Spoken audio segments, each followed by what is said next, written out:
Здравствуйте, меня зовут Софья. Меня зовут Павел, мы студенты кафедры журналистики Сыктывкарского университета. Сегодня мы приехали в местечко Алешино для того, чтобы проверить слухи о том, что излюбленное место отдыха сыктывкарцев постепенно превращается в свалку.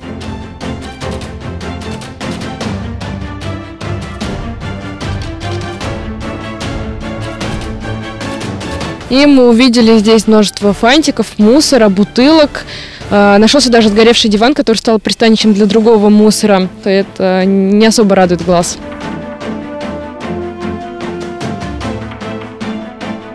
Берег реки постепенно превращается в свалку.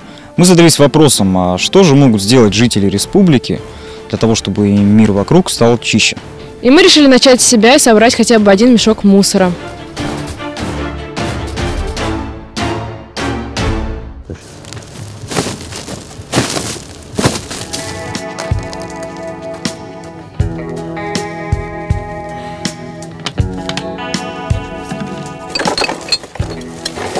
Практически все, что здесь находится, это пивные бутылки, в большинстве своем стеклянные, разбитые. Чай. Очень много пластика, он не разлагается и лежит здесь уже, наверное, годами.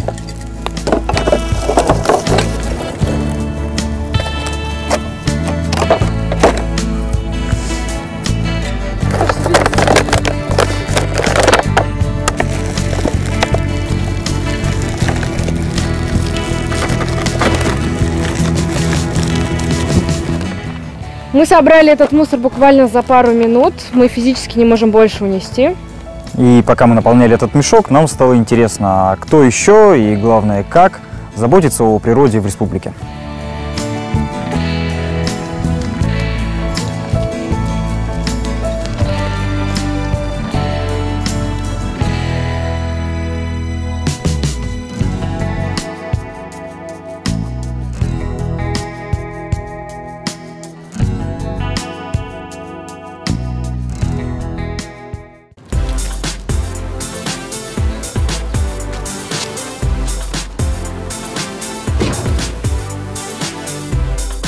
За ответом на свои вопросы мы отправились в Министерство природных ресурсов и охраны окружающей среды Республики Коми. В нашей республике это государственное ведомство организует акции и мероприятия, направленные на сохранение чистоты природы, проводит конкурсы на лучшие проекты по приумножению природных богатств. Здравствуйте. Здравствуйте. Нас встретил первый заместитель министра природных ресурсов и охраны окружающей среды Республики Коми Роман Викторович Полшветкин.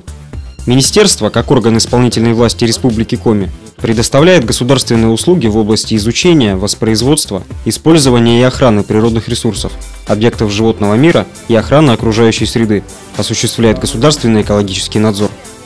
Министерство готово поддержать проекты, имеющие экологическую ценность. Первый зам поделился с нами своими соображениями о том, с чего можно начать заботиться о сохранении природы. Если говорить об элементарных вещах, то, что мы сможем сделать в городе, вы знаете, сейчас по городу Сыктывкару расставлены контейнеры для раздельного сбора мусора. Начните с себя, пожалуйста, собирайте дома раздельно мусор. Пластик отдельно, бумага отдельно, пищевые отходы отдельно. Важно элементарные вещи соблюдать, выезжая на природу. Если вы за собой увезете свой мусор и выкинете в предназначенный контейнер, это уже хорошо. В министерстве мы узнали о ежегодных акциях по уборке мусора, в которых может принять участие каждый, речная лента и маевка. Информация о них легко найдется в интернете. В Республике Коми школьники, студенты, опытные специалисты-экологи имеют возможность направить свои усилия на улучшение состояния окружающей среды.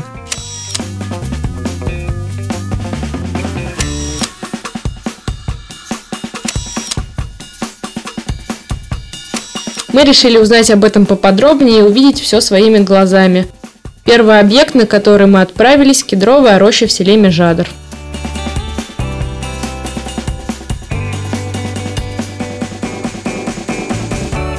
Воспитанники Сыктывкарского детского дома школы номер 1 имени Александра Александровича Католикова занимаются посадкой и выращиванием кедров. Сегодня в учебно-опытном хозяйстве Межадрское раскинулась целая кедровая роща – результат стараний воспитанников. Рощу здесь ласково называют кедровник. В роще интерната имени Католикова растут вот такие кедры. Они довольно плохо уживаются с другими деревьями, поэтому роща огорожена забором. Как нам сказали дети, забор неспроста белого цвета. Они считают, что это любимый цвет кедров. Кедрам здесь очень комфортно. На огороженной территории нет посторонних. Деревья никто не ломает. Воспитанники детского дома ухаживают за ними, поэтому кедры растут высокими и здоровыми. Первые кедры посажены здесь руками Александра Александровича Католикова и его воспитанников. Саженцы привезли в Межадр в 1988 году из экспедиции по Алтайскому краю. Общительный и любознательный народный учитель не раз ездил на Алтай обмениваться знаниями и опытом и возвращался оттуда с живыми сувенирами. Традицию высаживать экзотические для наших широт деревья подхватили его последователи. Сегодня количество кедров в Межадре приближается к 100. О том, какую ценность представляет кедровник для республики, нам рассказала директор детского дома школы Любовь Степановна Витенкова. А в этом году уже целенаправленно посадили 32 саженца, достаточно уже большие по возрасту, они очень хорошо прижились, дали побеги, поэтому дети очень хорошо относятся к кедровнику. Если кому-то тяжело, хочется уединиться, приходят сюда, лежат на траве, просто отдыхают. Между тем, кедровник предназначен не только для отдыха, но и для первых научных исследований юных любителей природы. Школьники наблюдают за тем, как растут деревья, как появляются шишки и хвоя. В будущем воспитанники и их наставники планируют получить урожай сибирского лакомства – кедровые орешки.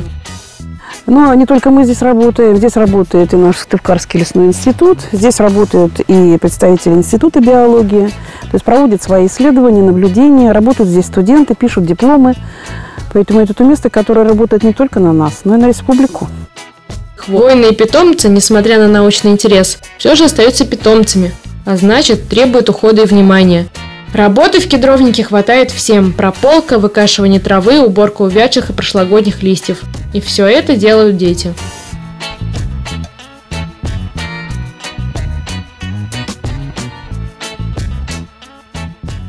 Вика Серова в детский дом поступила недавно. Она новенькая, времяпрепровождение в кедровнике помогло ей скорее привыкнуть к новой жизни, к своему новому дому, найти друзей. Вот самые пышные деревья, которые любимые, они самые красивые. Мне больше всего здесь нравится выдирать сорняки. Человеку нужно свежий воздух, запах листвы, особенно вот после дождя. Вкусно пахнет. Не то, что в городе газами вот этими. Кедровая роща будет расти и расширяться. Участок, отведенный под кедровник, рассчитан по меньшей мере на 100 деревьев. Как правило, кедры сажают выпускники интернатов в память о себе. Вот этот, например, посадил Женя Турышев, а там чуть дальше растет кедр Дениса Стрельцова. Чтобы вырастить рощу, достаточно начать с себя и посадить хотя бы одно дерево.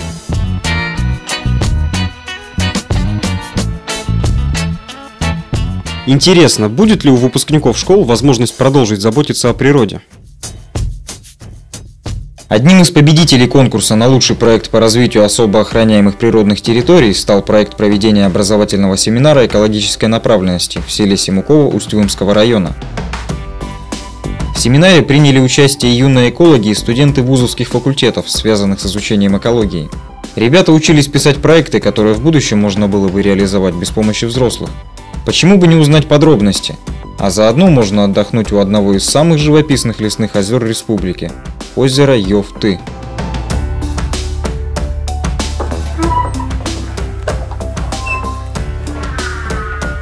В 2013 году на этой самой турбазе в селе Семуково проходил образовательный семинар «Эко-маркировка».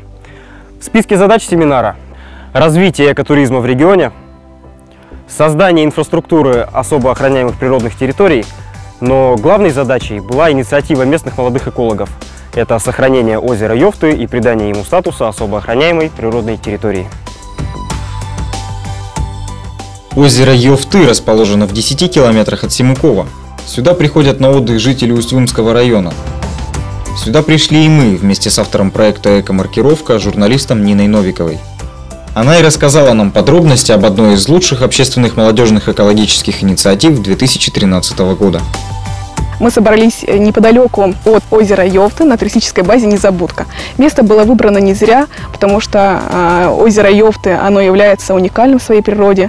Оно давно вызывает интерес и у туристов, и у экологов наших юных. Туда постоянно приходят и ребята на экскурсии, и наши преподаватели до образования проводят им различные и лекции, и семинары. Ребята считают, что для того, чтобы его сохранить, чтобы не было вырубки лесов рядом, как это уже было, необходимо придать ему или вернуть статус, хотя бы если не республиканского, то районного, да, районного ОПТ. Озеро и в наши дни полно рыбы. Леса, окружающий водоем, изобилуют дичью, ягодами, грибами, а луга – сочной травой для животных. Сегодня в окрестностях водоема туристы могут встретить норку, барсука, полюбоваться кувшинкой белой или увидеть бабочку Аполлона. Озеро Йовта – достопримечательность Усть-Вымского района. Здесь обитают редкие виды животных и растений, занесенные в Красную книгу России. По Коме Йовта – молочное озеро. Возможно, местные жители назвали его так, потому что оно их кормит, как корова кормит молоком. Однако озеро может постигнуть печальная участь. Недалеко от него проводится вырубка леса, а отдыхающие не всегда убирают за собой мусор. Юные экологи опасаются, как бы природная гордость района не превратилась в изуродованную свалку. И этот проект вызвал, конечно же, большой интерес, и ребята много над ним трудились, чтобы довести до определенного логического уровня, и решили, что в завершении семинара, наверное, будет правильно написать письмо обращения. И тогда ребята сделали небольшую резолюцию нашего семинара образовательного, это написали письмо и главе Республики Коми, и главе нашего района, и министру природы. В этом письме ребята попросили оказать всяческое содействие и обозначили проблему озера сегодня, которая существует. Ну и, конечно же, обозначили свою готовность принимать всяческое участие в судьбе этого озера. Сегодня в районе сформирована инициативная группа из числа общественников и представителей органов власти.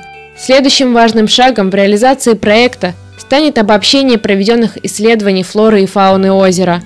Усть-Вымские активисты проводят свои исследования под руководством ученых и организаторов семинара «Эко-маркировка». В конце года они посмотрят, что же получилось у тех, кто начал себя и способен увлечь своими идеями других.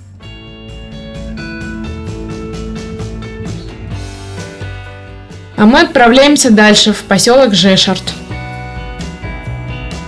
Поселок Жешарт также находится в Усть-Вымском районе, но на другом берегу Вычегды. Экономика поселка развивается благодаря работе единственного предприятия – Жешартского фанерного комбината. Он входит в тройку крупнейших предприятий в сфере лесной промышленности Республики Коми, а по объемам выпуска березовой фанеры является лидером в Северо-Западном федеральном округе Российской Федерации. Мы приехали сюда потому, что здесь отходы деревообработки превращают в тепло.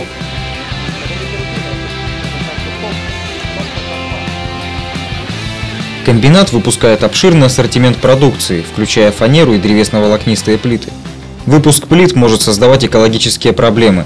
Одна из них – огромное количество древесной пыли, образующейся при шлифовке плит, которую необходимо утилизировать.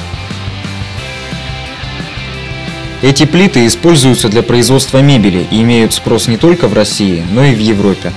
Комбинат развивается, однако вместе с ростом спроса на плиты возрастает и количество производимой продукции, а вместе с ним и количество отходов.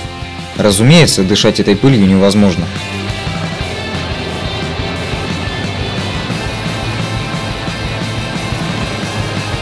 Раньше она просто складировалась на полигоне, но с появлением топки торнадо необходимость вывозить пыль отпала. Теперь она не просто полностью уничтожается, но и обеспечивает энергией всю фабрику, а также поселок.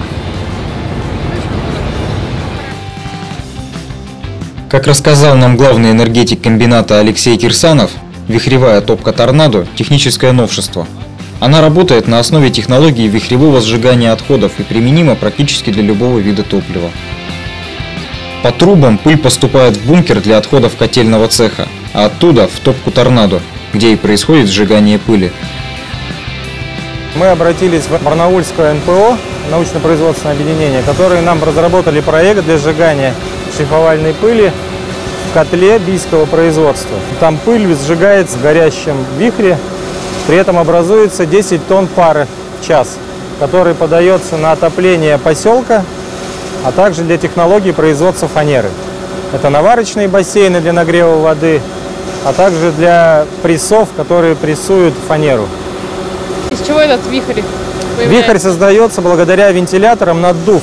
Воздух подается, и как вот в Америке торнадо образуется, в этом вихре под высокой температурой эти частички полностью сжигают, при этом они нагревают воду. Вода нагревается, превращается в пар, и пар подается потребителям. А сколько там градусов, что они так быстро сжигаются? Ну, топка вообще до 800 градусов, она считается низкотемпературной топкой.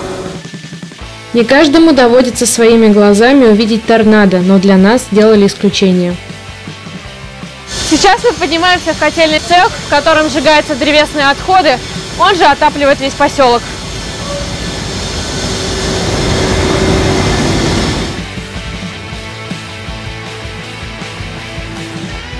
Здесь все автоматизировано.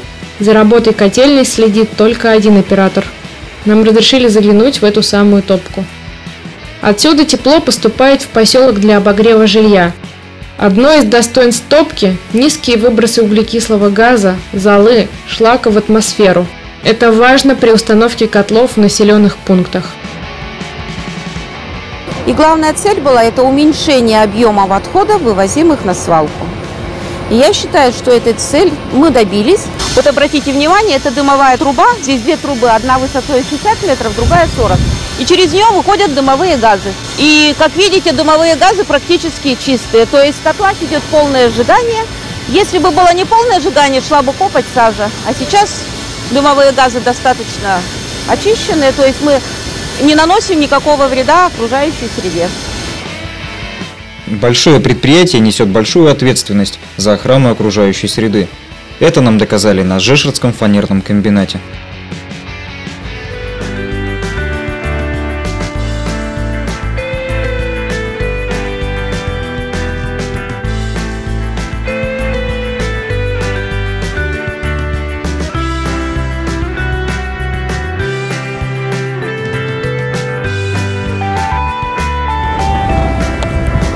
Заботиться об окружающей среде оказалось не так сложно, как мы думали. Вместе мы сможем сохранить богатое природное наследие республики.